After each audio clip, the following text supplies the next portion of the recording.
Please note there are spoilers ahead of this film, so if you have not seen this film, please click off now. Thank you very much indeed.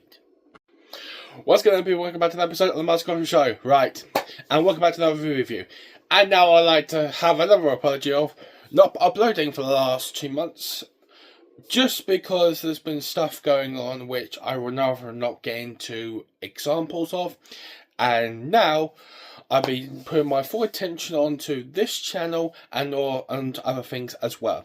So you should see me in a very good quite few weeks to months now. So fingers crossed on that one. But we are talking about the new film which has just came out a week ago, and that will be Scream 7. Now there was quite a lot of why this film was going to be doing so bad.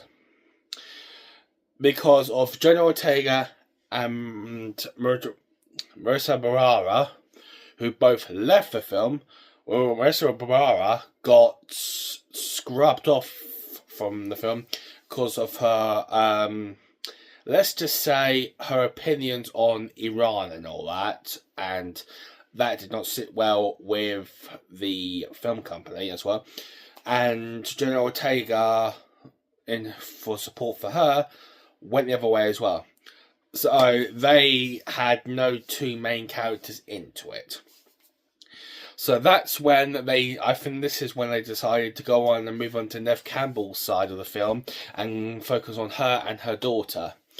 And once I saw the trailer, it was really good. I was really happy to see that they were going back to the roots and all that and seeing Neve Campbell here. And I was wondering, who are they going to cast as the daughter of Neve Campbell? And in honesty, I was very happy to see that person, because in honesty, she's been in a lot of things, to be honest, because she's been in like Young Sheldon, and she's going to be in other things as well, coming up very soon as well. But yeah, but with the hate around the film, I don't see the hate around it. I quite liked it. It was this is one of the most glorious Scream films they have made. And in honesty, that's not too bad at all, to be honest. Because, yeah, 7 was the goriest, obviously. They had 6 and 5. 6 went into the most goriest bit of it, because of all the scenes, like a person falling off of a ladder and hitting and bashing their head apart of the trash can. And then at the start of number 6, you had someone who's decapitated and someone stabbed instantly and viciously. Literally. But yeah. But going back on to Scream 7, the hate around it, I don't see why there's so much hate. To me, this film, it's not Oscar. It's not going to win any awards. To me, I can see why quite a few people are saying, no, this film's good, this film's great. It's a good watch, it's a good, nice little film to watch here and there. But for me, when I went to go and see it, I quite liked it, and I don't see the hate around it, and I have positives to it, and I have negatives. We spoke about the negatives about Jenna Ortega and Marissa Barrera, not going back into it. That was pretty much one of the main negatives. But the positives of it is going through Neve Campbell's part of the film as well now. And by the looks of things, they've just announced Scream 8, and now they're going to continue with that as well. So hopefully it should be better than Scream 7, but I don't see a problem in it at all, to be honest with you. But yeah, the script, that's the next negative I've got for this. The problem is with this film, the script was all over the place. In honesty, there was no really story behind it, and that's the reason why it's a little bit annoying here and there, because of the 2 actresses leaving. And that's what's probably got people put off. And I can see why the script was so hard to come back to. And yeah. But with everything else, there was a few positives for the script and a few negatives, like I've said. But we're getting to those quite soon. But yeah, the set was good. It was set in a neighborhood. It wasn't set in Westboro. It was set in a different state. And it was different to see, to be honest. But yeah, we will move on to the cast now. And we're going to start off with Neve Campbell, who played, in honesty, Sidney Prescott. And let me tell you here and there, she has still got it to this day. And let me tell you here and now, I am so happy to see her back on the screen. Literally, it's so nice to see. She was good here and there. Like, once you see Ghostface and her, literally, it feels like you're going back to Scream 1 and Scream 2 and Scream 3. It's so nice to see that. And the chemistry with her daughter as well is so nice to see. I think it's going to be another thing we're going to see, like with Jenna Ortega and Mr. Barawa's chemistry. These two chemistry here right now, I like the chemistry between these two, and it's going to be so good to see. But yeah, and speaking of Sidney Prescott's daughter, and that is going to be played by Isabel May, who played Tatum, and finding out something in the film as well.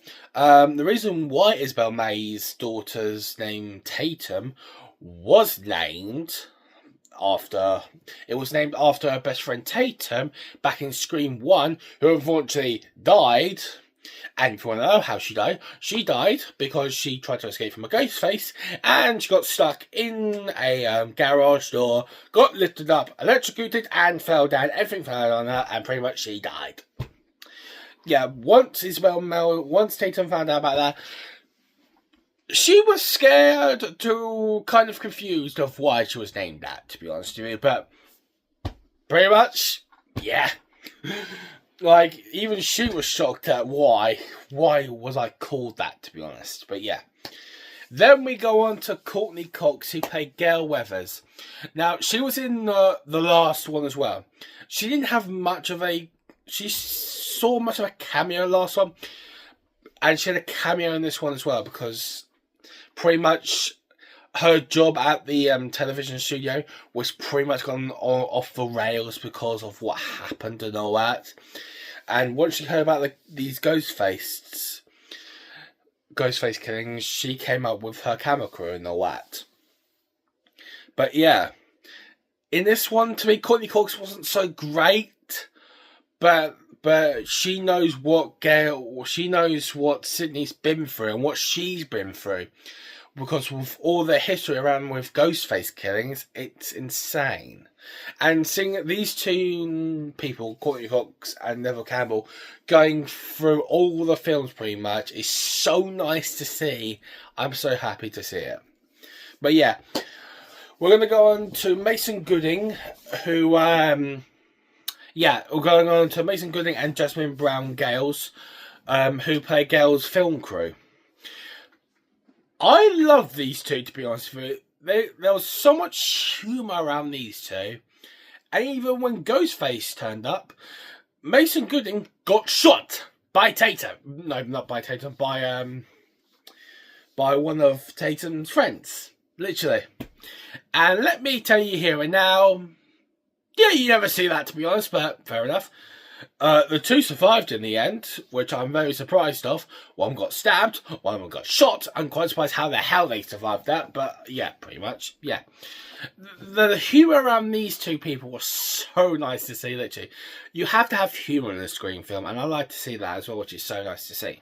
But yeah, then we go on to Tatum's friends. So we go on to Mac McHale and Asia German, and also McKenna Grace, and also Ben Brown, who played the boyfriend as well. Mark McHale was good here and there, but I didn't see really how good he was here. He was cut above here and there, but it's good to see. But yeah, starting with Ben Brown, who played Tatum's boyfriend. Literally, this guy tried to protect Tatum as much as he can. And unfortunately, when in this one scene, when he was with Tatum getting into the car trying to get a Ghostface, she finds a laptop with an AI on the laptop and that, which is like Matthew Lillard, who is pretty much going to be talked about in this film in a couple of minutes. But yeah, He was very good. He was trying to protect her every single time. Unfortunately, gets stabbed. But yes, unfortunately, Tatum needs to find a new boyfriend. But yeah, it's very good to see here and there. But the funniest thing to me is when she finds the laptop, she just punches him in the face, literally, and he gets stabbed instantly. So, literally, yeah. Then we go to Asia German. Now, he played a next-door neighbour of Tatum and Sidney Prescott, and he becomes friends with her in the group anyway. But he becomes the horror expert. In Scream 1, there was a horror expert who knew what happens in stab films, and this guy was a stab fan, literally. So he knew what to do.